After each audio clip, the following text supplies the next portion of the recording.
Sophonias 3. Alaot ang Jerusalem, ang madawdaugon og hugawng syudad nga masupilon. Dili siya magtagad kang bisan kinsa o mamati kon badlungon. Wala siya mosalig sa Ginoo o madangop sa iyang Dios. Sama sa leon nga nagmulog ang iyang mga opisyal ug sama sa mga lobo nga gutom nga nagsuroy-suroy sa gabii ang iyang mga maghuhukom. Hangol sila kaayo ug wala gayoy bukog nga isali nila sa pagkabuntag. Ang iyang mga propeta naglunang sa kahilayan ug dili kasaligan.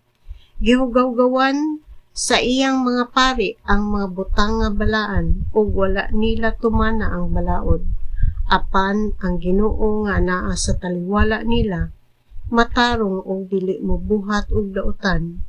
Matag buntag ipakita niya ang iyang hustisya. Himuon niya kini matag kaadlawon apan wala gayoy ulaw ang mga taong dautan. Miingon ang Ginoo, gipanglaglag ko ang kanasuran o gipangguba ang ilang mga panalipod. Gihimo kong kamingawan ang ilang kadalanan ug wala nay nagtikaw-tikaw diha niini. Ang ilang mga syudad nagmingaw na ug wala nay nagpuyo niini. Miingon ako, mahadlok na gayud sila kanako ug mamati na sa akong pagbadlong. Dili na sila malimot sa tanan nga gipabuhat ko kanila, apan misamot hinuon ang ilang tinguha sa pagbuhat og dautan. Busa hulata ang adlaw nga sudyaan ko ang kanasuran.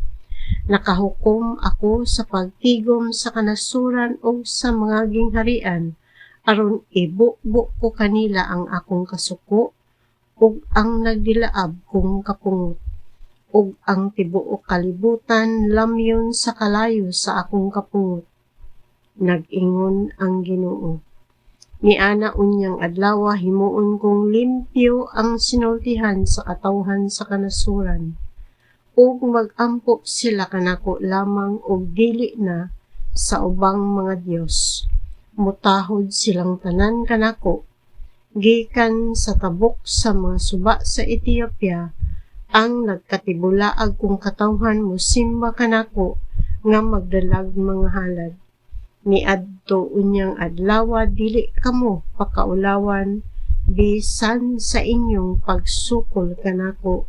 Kay kuhaon ko ang mga garbuso kaninyo ug dili na unya kamo magmapahitason didto sa balaan kong bukid. Ibilin ko didto ang usa ka katawhan nga mapaubsanon. Mudangop sila kanako sa pagpakitabang. Kadtong nahibilin sa Israel dili na magbuhat og dautan o mamakak pa. Pasibsibo nila ang ilang kahiyupan o mamahulay sila nga wala nay angay nga kahadlukan. Pag-awit o kusog o katawhan sa Sion, singgit o Israel, pagmaya o paglipay pag-ayo o Jerusalem, dili na kamo silutan ni Yahweh, giabog na niya ang inyong mga kaaway. Si Yahweh ang hari sa Israel anaa sa inyong taliwala, busa ayaw na kamo kahadlok sa dautan. Niadto unyang adlaw sultihan ang Jerusalem. Ayaw kahadlok o Sion. Ayaw pakawad-ig kusog ang imong mga kamot.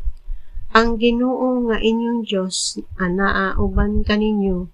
Ang iyang gahom maghatag kaninyo kadaugan. Malipay kaninyo ang Ginoo og diha sa iyang gugma hatagan kamo bag-ong kinabuhi. Magmalipayon siya nga moawit tungod kaninyo. Sama sa buhaton sa adlaw sa kasaulugan. Nag-ingon ang Ginoo. Kuhaon ko ang katalagman gikan kanyo aron dili na kamo bugal-bugalan tungod niini. Niadto unyang panahona silutan ko ang tanang nagdaog-daog kaninyo. Luwason ko ang mga bakol ug tigumon ang mga sinalikway. Daygo na sila inay pakaulawan ug himuon ko silang bantugan sa tibuok kalibutan.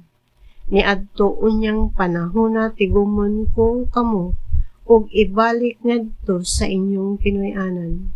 Himuon ko kamong bantugan ug dinayig sa tanang katawhan sa kalibutan. Ug ibalik ko na kaninyo ang inyong pagka-adunahan. Ang Ginoo mao ang nagsulti niini.